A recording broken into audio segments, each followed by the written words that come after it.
الحمد للہ رب العالمین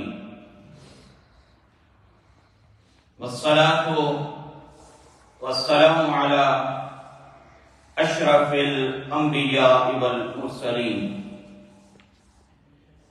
اما بعد فاعوذ باللہ من الشیطان الرجیم بسم اللہ الرحمن الرحیم الذین آتیناہم الکتاب یتلونہ حق تلاوتہ اولئک یؤمنون بہ ومن یکفر بہ فاولئک هم الخاسرون وقال اللہ تبارک وتعالی فی الکلام المجید قل تعالوا اتل ما حرم ربکم علیکم الا تشرکوا بہ شیئا وبالوالدین احسانا ولا تقتلوا اولادکم من املاق نحن نرزقكم وإياهم ولا تقربوا الفواحش ما ظهر منها وما بطن ولا تقتلوا النفس التي حرم الله إلا بالحق ذلكم وصاكم به لعلكم تعقلون صدق الله العظيم اللهم صل على سيدنا ومولانا محمد معدن الجود والكرم وآله وأصحابه وابنه الكريم وبارك وسلم۔ اللہ رب العزت کی توفیق اور اس کی عنایت سے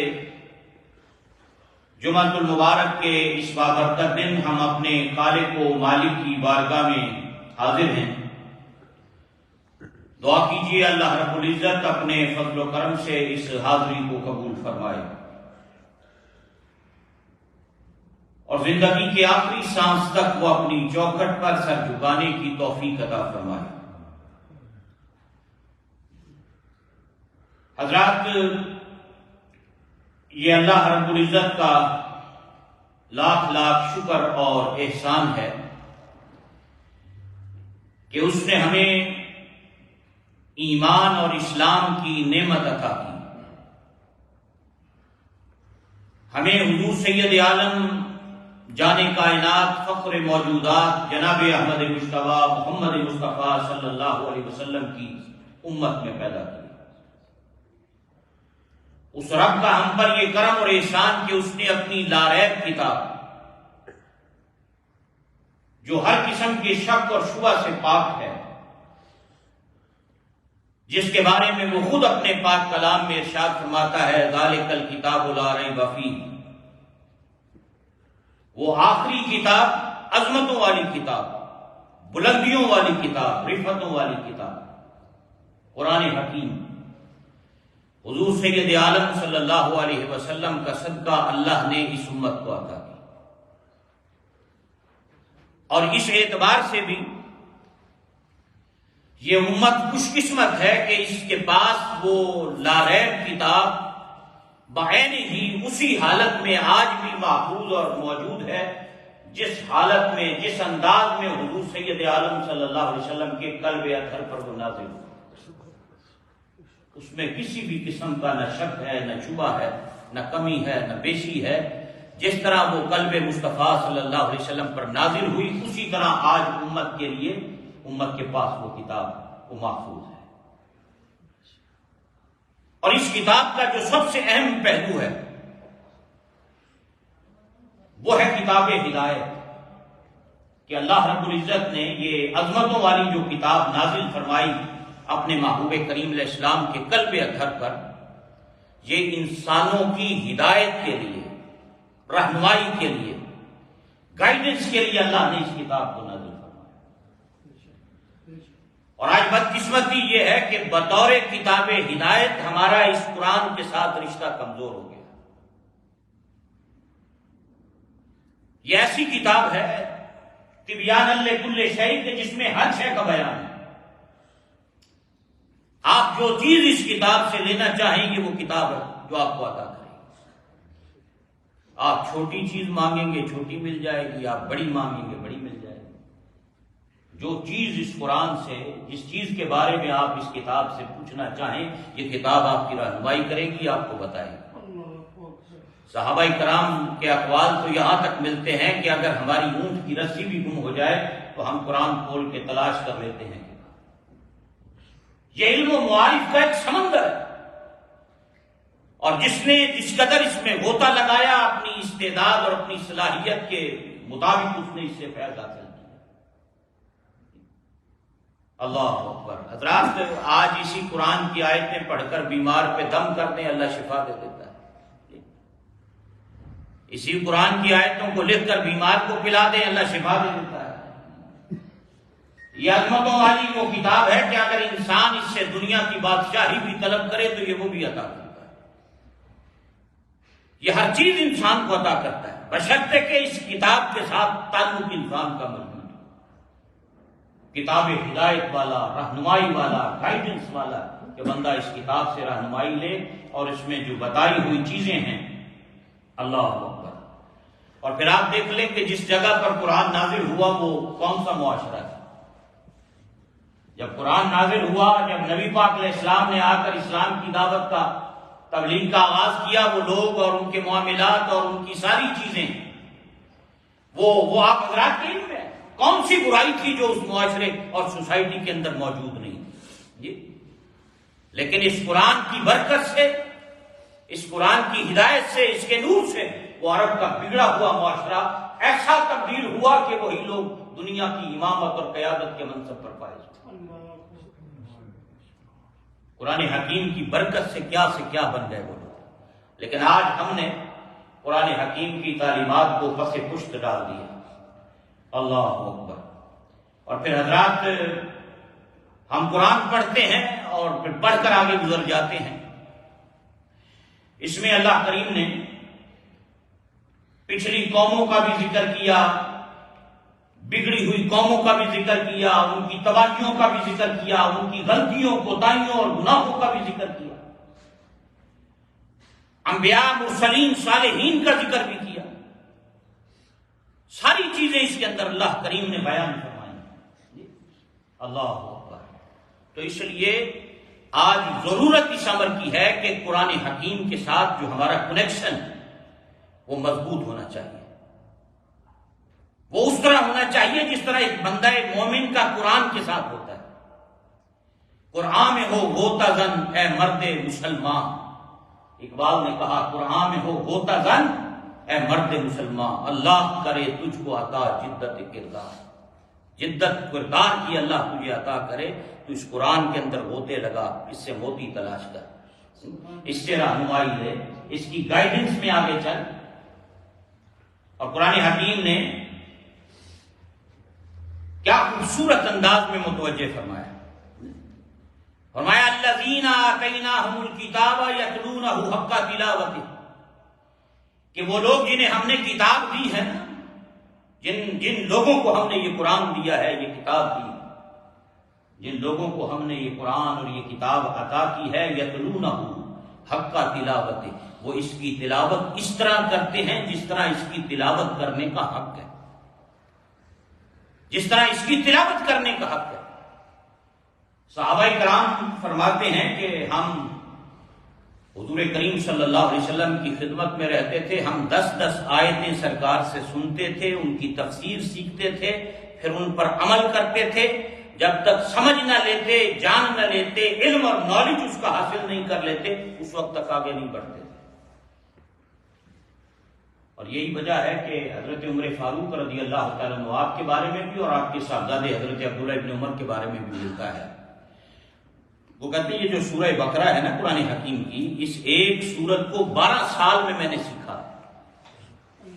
کہا 12 سال لگے مجھے، پڑھانے والے نبی پاک علیہ السلام اور پڑھنے والے عمر فاروق نے، کہا 12 سال میں نے سورہ بقرہ کی تفسیر نبی کریم صلی اللہ علیہ وسلم سے سیکھی۔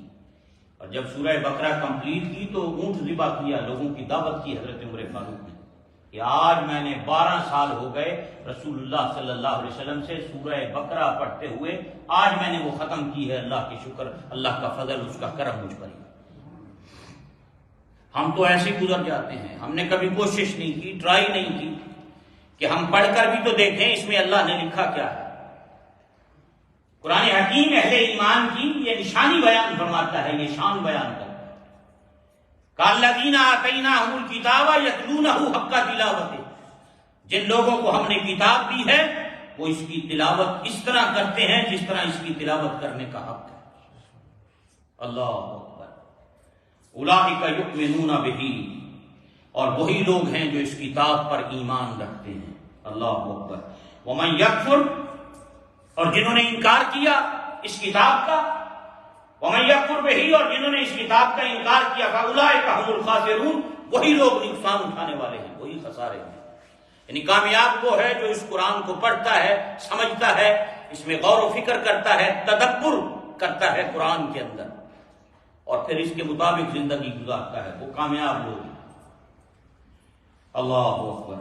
اور پھر حضرات اسی قرآن حکیم کی ایک بڑی یہ مشہور آیہ مبارکہ ہے، یہ سورہ الانعام کی 151 اور 152 اور 153، یہ 3 آیتیں ہیں جو اس کی پہلی 151 ابھی میں نے جسے تلاوت کرنے کا شرف حاصل کیا۔ میں آج اس کے حوالے سے کچھ باتیں آپ حضرات کے گوش گزار کرنا چاہتا ہوں۔ قرآن حکیم کی یہ بڑی معروف اور مشہور آیہ مبارکہ ہے، اور یہ وہ آیت کریمہ ہیں، یہ 3 آیات جن میں اللہ کریم نے 9 چیزوں کو حرام فرمایا۔ 9 چیزیں اس کے اندر قرآن حکیم نے، رب العزت نے اپنے بندوں پہ حرام کی۔ اللہ اکبر۔ اور پھر اس آیت کی جو حوالے سے مفسرین نے لکھا، حضرت کعب احبار، یہ تورات کے بڑے ماہر عالم تھے اور بعد میں مسلمان ہوئے۔ اس دور میں اپنے وقت کے یہ بہت بڑے شام سے تعلق رکھنے والے تورات کے ماہر عالم تھے، سب سے زیادہ علم اس دور میں رکھنے والے تھے، پھر مسلمان ہوئے۔ اور وہ فرماتے ہیں کہ یہ جو قرآن حکیم کی 3 آیتیں ہیں نا، 151 152 153 سورہ الانعام کی ورس نمبر 51 151 152 اور 153، فرماتے ہیں کہ ان آیات میں جن چیزوں کو اللہ کریم نے حرام قرار دیا ہے نا، تورات بھی بسم اللہ کے بعد انہی چیزوں سے شروع ہوتی ہے۔ کہا یہی چیزیں تورات میں بھی رب نے حرام کرا دی۔ اللہ اکبر۔ اور یہ بڑی اہم چیزیں ہیں اور ہمیں سمجھنا چاہیے ان کو، اور ان میں سے ایک چیز جو ہے بڑی اہمیت کی حامل ہے۔ میں آپ حضرات کو پہلے اس کا ترجمہ کر دیتا ہوں اور پھر اس پر چند باتیں آپ حضرات کے گوش گزار کر دیتے ہیں۔ 151 جو آیہ کریمہ ہے، جس میں اللہ کریم نے ارشاد فرمایا، اعوذ باللہ من الشیطان الرجیم، قل تعالوا، آپ ان سے کہہ دیجیے آؤ اتل ما حرم ربکم، میں تمہیں وہ چیزیں پڑھ کے سناتا ہوں جو تمہارے رب نے تم پہ حرام کی۔ یہ تعالو جب کوئی شخص بلندی پہ کھڑا ہو اور لوگ نیچے ہوں اور وہ اوپر بلا رہا، کہ آؤ میں تمہیں بلندی کی طرف بلا رہا، آؤ میں تمہیں رفعت کی طرف بلا رہا، آؤ میں تمہیں اونچائی کی طرف بلا رہا۔ اللہ کریم نے حکم دیا اپنے محبوب پاک سے، آپ ان سے کہیے، فرمائیے ان سے، تعالو، آؤ میں تمہیں وہ چیزیں بتاتا ہوں کہ تم بلندی اور عظمت اور رفعت جن کی وجہ سے تمہیں نصیب ہو۔ تو عربی زبان کے اندر تعالو، یہ جب کوئی بلندی پہ کھڑا ہو اور نیچے کھڑے ہوئے لوگوں کو اوپر بلائے کہ آؤ اوپر بلندی کی طرف، آؤ رفعت کی طرف، عظمت کی طرف۔ تو اللہ کریم نے اس آیہ کریمہ کے اندر قل تعالو، آپ فرما دیجیے آؤ، اتل ما حرم ربکم علیکم، میں تمہیں وہ چیزیں پڑھ کر سنا دوں جو تمہارے رب نے تم پر حرام کی۔ اب وہ کون کون سی ہیں؟ وہ 9 چیزیں بیان فرمائیں۔ 9 اللہ کریم نے اس آیہ مبارکہ میں، اللہ تشرکوا بہ شیئا وبالوالدین احسانا، فرمایا ان میں پہلی بات تو یہ ہے تم اپنے رب کے ساتھ کسی کو شریک نہ کرنا، شرک نہ کرنا۔ پہلی چیز یہ کہ اپنے رب کے ساتھ کبھی شرک نہیں کرنا۔ دوسری بات، اس کے فوراً بعد، شرک کے بعد جو ارشاد فرمایا، وبالوالدین احسانا، اور اپنے ماں باپ کے ساتھ حسن سلوک کرنا۔ فرمایا ماں باپ کی نافرمانی نہ کرنا، بے ادبی نہ کرنا، گستاخی نہ کرنا، اف بھی نہ کہنا ان کے سامنے، ادب و احترام کا پیکر بن کر، جس طرح کوئی زر خرید غلام اپنے آقا کے سامنے ہاتھ باندھ کے کھڑا ہوتا ہے، اس طرح اپنے ماں باپ کے سامنے کھڑے۔ دوسری بات وبالوالدین احسانا، اور تیسری بات ولا تقتلوا اولادکم من املاق، اور مفلسی، غربت، تنگ دستی، فقر کے باعث اپنی اولاد کو قتل نہ کرنا۔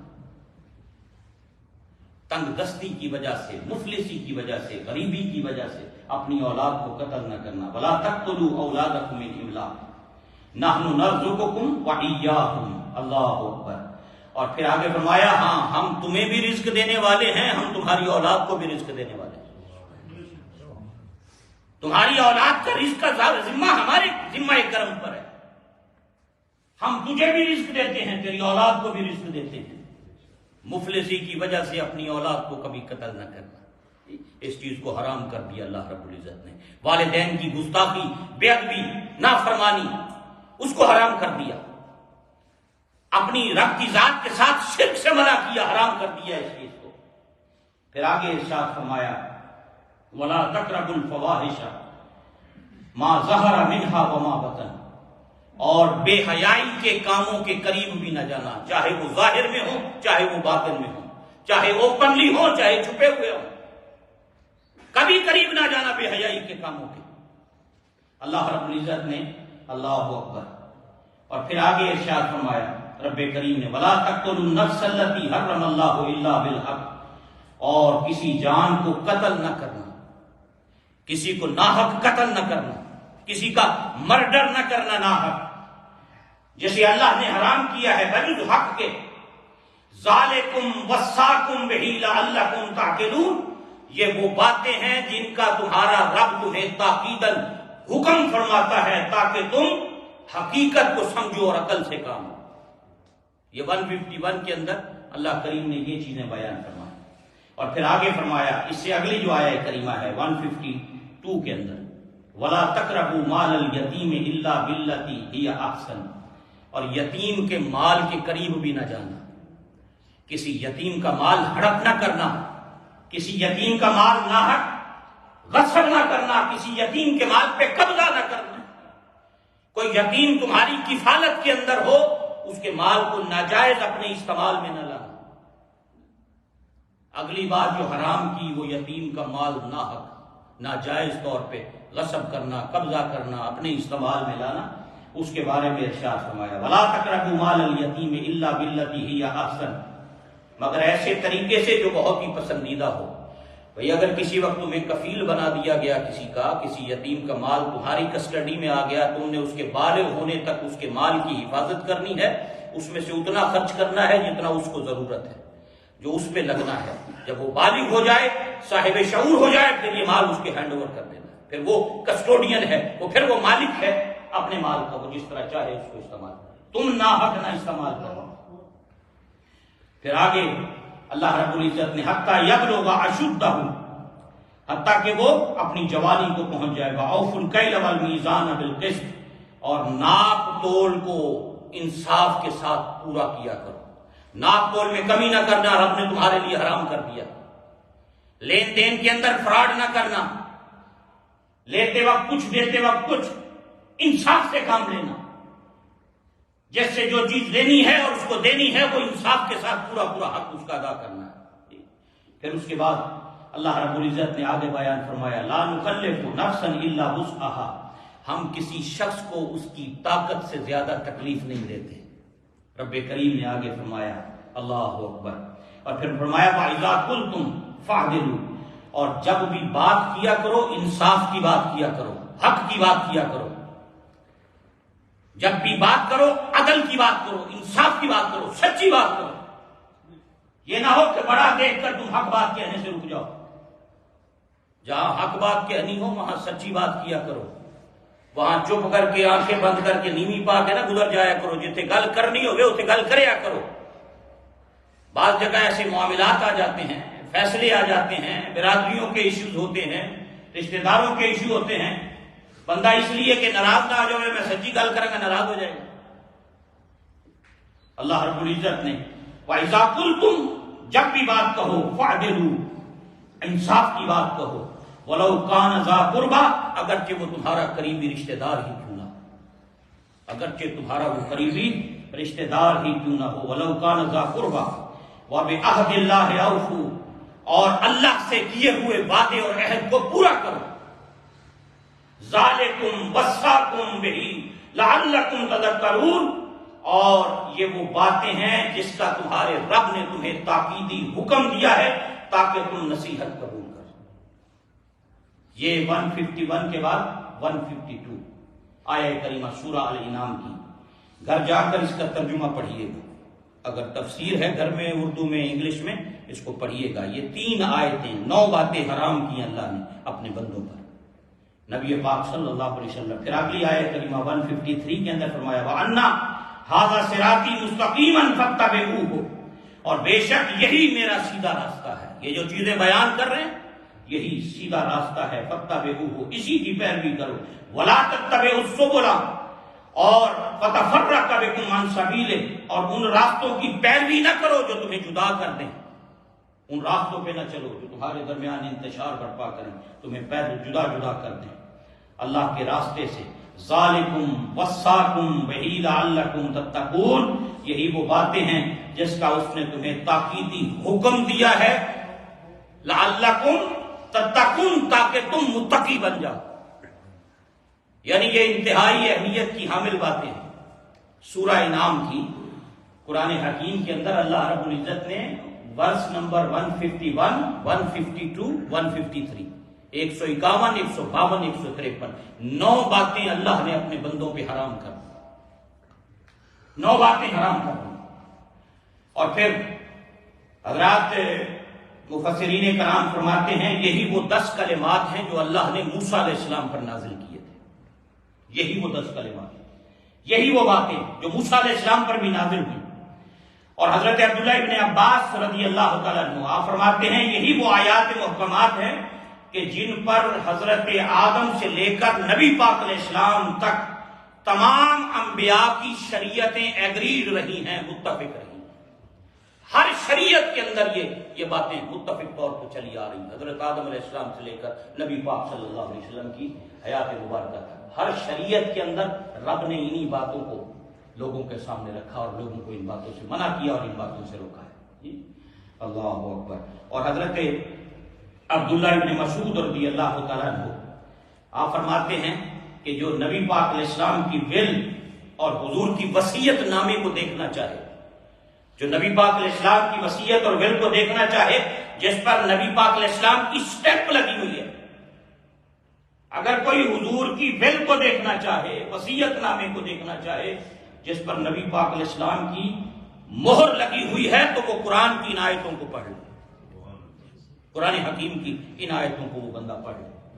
یہ نبی پاک علیہ السلام کا وصیت نامہ ہے، اور اس میں وہ وصیت موجود ہے جو مدینے والے آقا صلی اللہ علیہ وسلم نے اپنی امت کو عطا کی کہ لوگوں یہ میری وصیت ہے، اس کو سنبھال کر رکھنا اور اس کے مطابق عمل کرنا ہے تم نے۔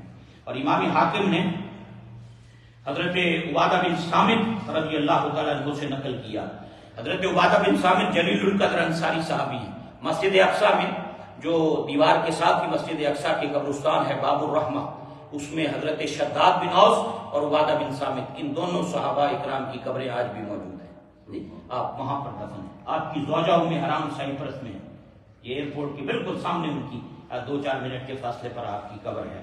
تو ان سے یہ حدیث پاک امام حاکم نے نقل فرمائی کہ نبی پاک علیہ السلام نے صحابہ کو خطاب کر کے فرمایا کہ کون ہے جو مجھ سے ان 3 آیتوں پہ بیعت کرے؟ ہے کوئی جو مجھ سے ان 3 آیات پر بیعت کرے کہ میں آپ سے بیعت کرتا ہوں کہ آج کے بعد ان کے مطابق زندگی بسر کروں، ان کے مطابق زندگی گزاروں گا، ان کے مطابق عمل کروں گا۔ اللہ اکبر۔ اور پھر عبادہ بن صامت کہتے ہیں کہ نبی پاک علیہ السلام نے یہی 3 آیتیں تلاوت فرمائی، فرمایا جو اس بیعت کو پورا کرے گا اس کا اجر اللہ کے ذمہ ہو گیا، اس کا اجر رب کے ذمہ ہو گیا، ان آیتوں پہ عمل کرنے والے کو اجر اللہ کریم خود عطا فرمائے۔ اللہ اکبر۔ تو یہ 9 باتیں یہاں کے اندر یہاں بیان ہوئی اس آیہ مبارکہ میں۔ یہ بڑا بہت خوبصورت عنوان ہے اور یہ بہت خوبصورت اس میں اللہ کریم نے چیزیں بیان فرمائی ہیں۔ ان میں پہلی بات، پہلی چیز جسے حرام قرار دیا، جسے منع کیا، وہ شرک ہے۔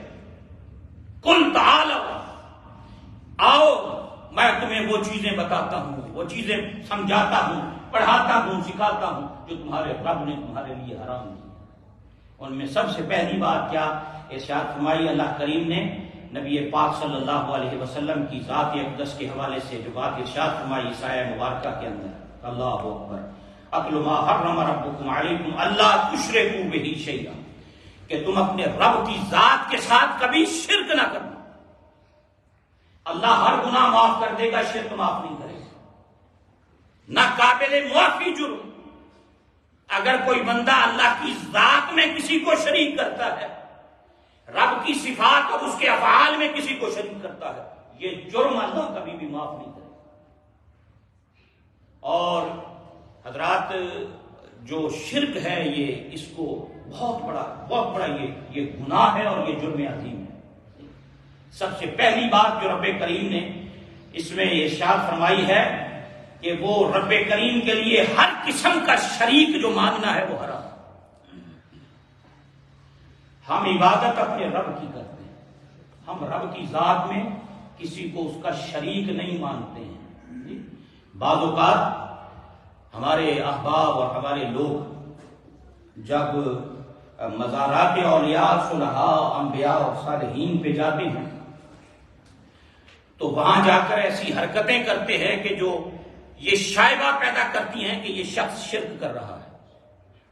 اور اس پر میں نے کئی مرتبہ آپ حضرات کی خدمت میں یہ بات عرض کی ہے کہ ہمیں اپنے اسلاف کے طریقے اور راستے کو کبھی نہیں چھوڑنا چاہیے، جس کی وجہ سے کوئی بندہ کبھی انگلی اٹھا کر یہ کہے کہ یہ لوگ شرک کر رہے ہیں یا ان کے اس عمل سے شرک کی بو آ رہی ہے۔ کیونکہ صوفیاء جو ہیں نا، اہل اللہ جو ہیں، انبیاء ہیں، صالحین ہیں، انہوں نے تو ہمیشہ رب کی ذات کی طرف ہی بلایا ہے، اللہ کی ذات کی طرف بلایا، اور انہوں نے بندوں کا تعلق مولا سے جوڑا۔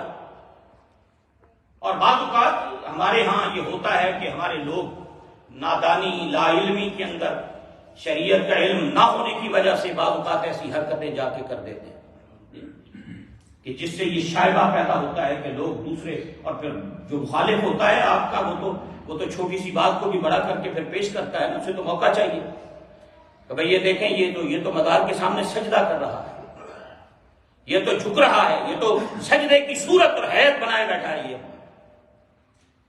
اور اعلیٰ کی اب سفر کا مہینہ بھی آج شروع ہو گیا، امام احمد رضا امام اہل سنت رحمۃ اللہ علیہ کا عرس بھی اسی ماہ مبارک میں ہے۔ انہوں نے سجدہ تعظیمی کی حرمت پر پوری کتاب لکھی ہے، الزبدۃ الزکیہ،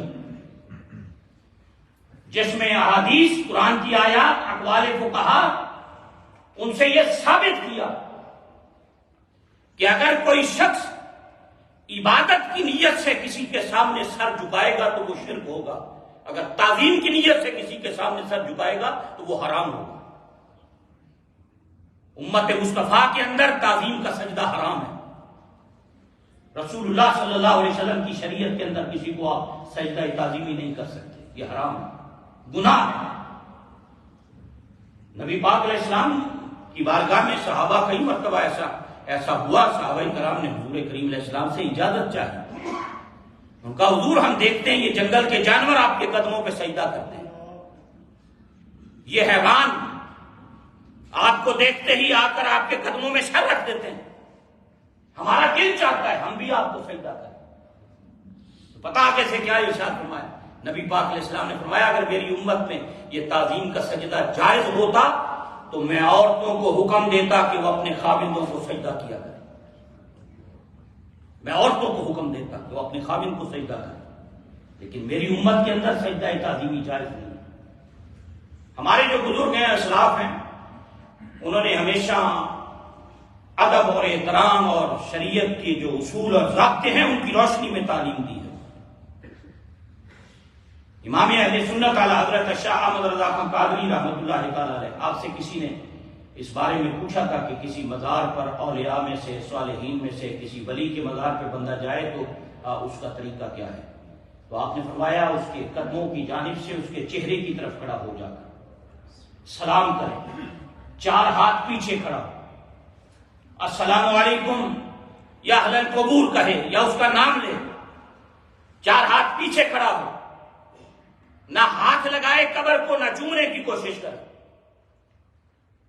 اور پھر وہاں کھڑے ہو کر قرآن کی تلاوت کرے اس کے چہرے کے سامنے، جس طرف میت کا چہرہ قبر میں ہوتا ہے اس جانب کھڑا ہو، 4 ہاتھ پیچھے، اور پھر وہاں سے کھڑے ہو کر وہ سلام پڑھے، سلام کہے، سورت پڑھے، فاتحہ اخلاص جو پڑھنا ہے، ایصال ثواب کرے، اللہ کی بارگاہ میں دعا کرے، یہ قرآن پڑھا، اس کا ثواب اس صاحب مزار کو عطا فرما، اس کا قبرستان کے اہل ایمان کو عطا فرما، نبی پاک علیہ السلام کی ساری امت کو عطا کر، ان کے لیے بخشش مغفرت کی دعا کرے اور اسی طرح واپس لوٹ جائے۔ فرمایا نہ ہاتھ لگاؤ، نہ چومنے کی کوشش کرو، نہ جھکنے کی کوشش کرو، اسی طرح واپس لوٹ۔ یہ اولیاء اللہ کے حوالے سے بھی اعلیٰ حضرت کا فتویٰ ہے، اور بلکہ نبی پاک علیہ السلام کی بارگاہ کے حوالے سے بھی یہی بات انہوں نے لکھی کہ 4 ہاتھ پیچھے کھڑے ہو کر سلامت کرے روضہ رسول پر، جالیوں کو ہاتھ لگانے کی کوشش نہ۔ وہ فرماتے ہیں نہ تیرے ہاتھ اس قابل، نہ تیرے ہونٹ اس قابل کہ تو رسول اللہ کی جالیوں کو ٹچ کر سکے۔ تیرے لیے یہی بہت بڑی سعادت ہے کہ تو اس مقام پہ کھڑا ہے جہاں تو سلام پیش کر رہا ہے اور مدینے والے آقا تیرے سلام کو سن رہے ہیں اور تجھے جواب بھی دے رہے ہیں۔ بعض اوقات ہمارے لوگ لا علمی کی وجہ سے قبروں کے سامنے جا کے جھک جاتے ہیں، مزارات پہ جا کے جھک، اس سے بالکل پرہیز کرنا چاہیے، چومنے سے بھی پرہیز کرنا چاہیے۔ اس کی وجہ یہ ہے کہ اگر آپ چومیں گے تو دوسرا دیکھنے والا مخالف اس کو فوراً فتویٰ لگا دے گا، یہ تو سجدے کر رہے تھے، یہ تو جھکے ہوئے تھے، یہ تو شرک کر رہے تھے۔ تو جو اسلاف نے راستہ طریقہ ہمیں بتایا ہے ادب والا، احترام والا، اسی پر عمل کرنا چاہیے تاکہ کسی اور کو انگلی اٹھانے کی اور بات کرنے کی جرت نہ ہو۔ کیونکہ اسی طرح پھر آہستہ آہستہ دروازے آگے شرک کی طرف کھلتے چلے جاتے ہیں۔ احتیاط بڑی ضروری ہے۔